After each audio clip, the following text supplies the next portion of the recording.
శ్రీ మాత్రే నమః. వారాహి దేవి అయి నమః. అందరికీ నమస్కారం అండి. అందరూ ఎలా ఉన్నారు? నేనైతే బాగున్నాను. మీ అందరూ బాగుండాలని మనస్ఫూర్తిగా అమ్మవారిని కోరుకుంటున్నానండి. ఈరోజైతే ఒక చక్కని మంత్రంతో మీ ముందుకైతే వచ్చానన్నమాట. ప్రతి ఒక్కళ్ళకి కూడా జీవితంలో ఎన్నో కోరికలు, ఎన్నో ఆశలు అనేవి ఉంటూ ఉంటాయండి. మనం ప్రతిసారి కూడా ప్రతిరోజు వీడియోల్లో ఒక్క మంత్రానికి ఒక్క కోరికే కోరుకోండి, అలా అయితేనే మంచిది అని చెబుతూ ఉన్నాము. ఈరోజైతే దానికి చాలా డిఫరెంట్గా చక్కగా మరొక చక్కని మంత్రాన్ని తీసుకువచ్చానండి.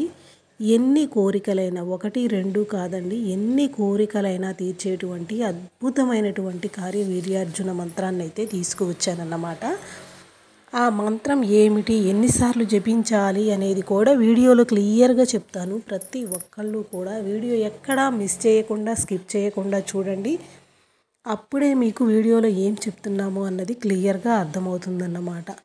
అయితే దీనిని ప్రతి ఒక్కళ్ళకి ప్రతిసారి చెప్తూ ఉన్నానండి. ఎప్పుడూ కూడా మంత్రాలు అనేటువంటివి మనము పీరియడ్ టైంలో కానీ, నాన్ వెజ్ తిన్నప్పుడు కానీ జపించడం మంచిది కాదు అని చెబుతూ ఉన్నామన్నమాట.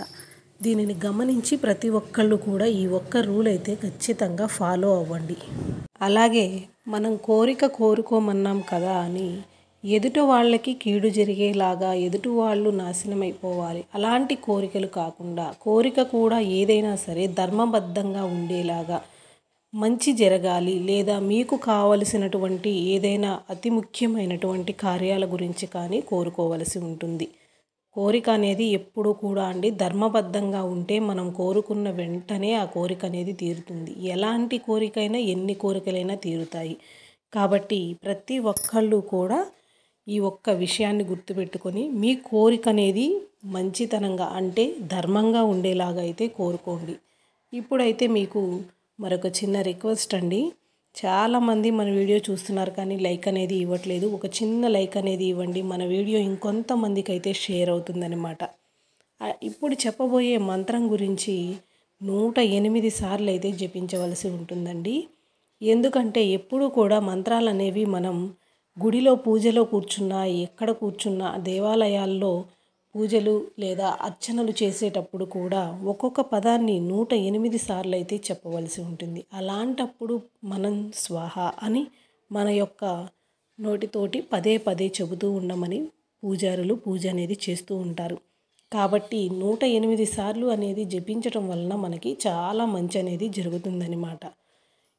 ఆ మంత్రాన్ని మీకు చెప్పటానికి రావట్లేదు, కష్టంగా ఉంది అనుకున్న వాళ్ళు రోజుకి ఒక్కసారైనా సరే 108 సార్లు ఒక బుక్ పైన ఒక్కో అక్షరం చదువుకుంటూ రాయండి.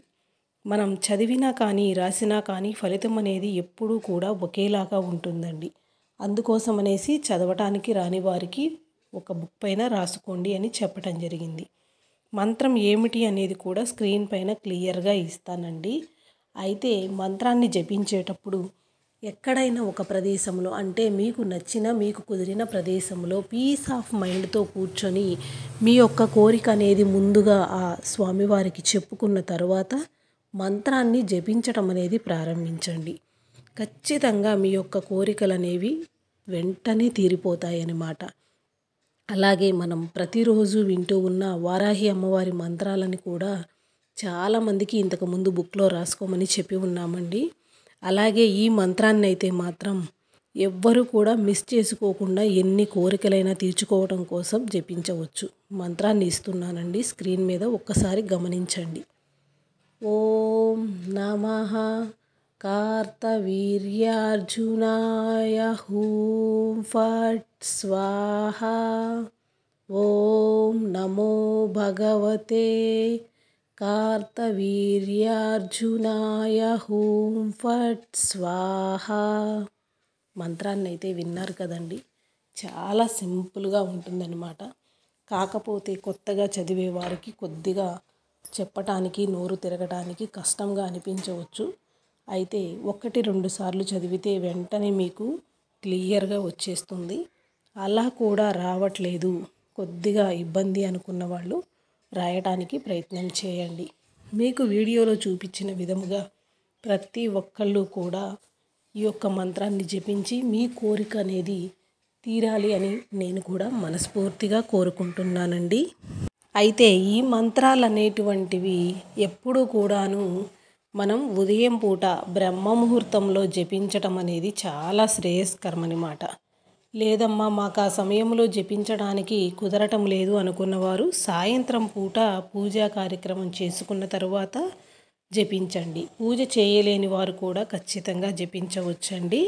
అయితే శుక్రవారం నాడు నుంచి మొదలుపెట్టండి. అందరికీ అంతా మంచే జరుగుతుంది, జరగాలని కోరుకుందాం.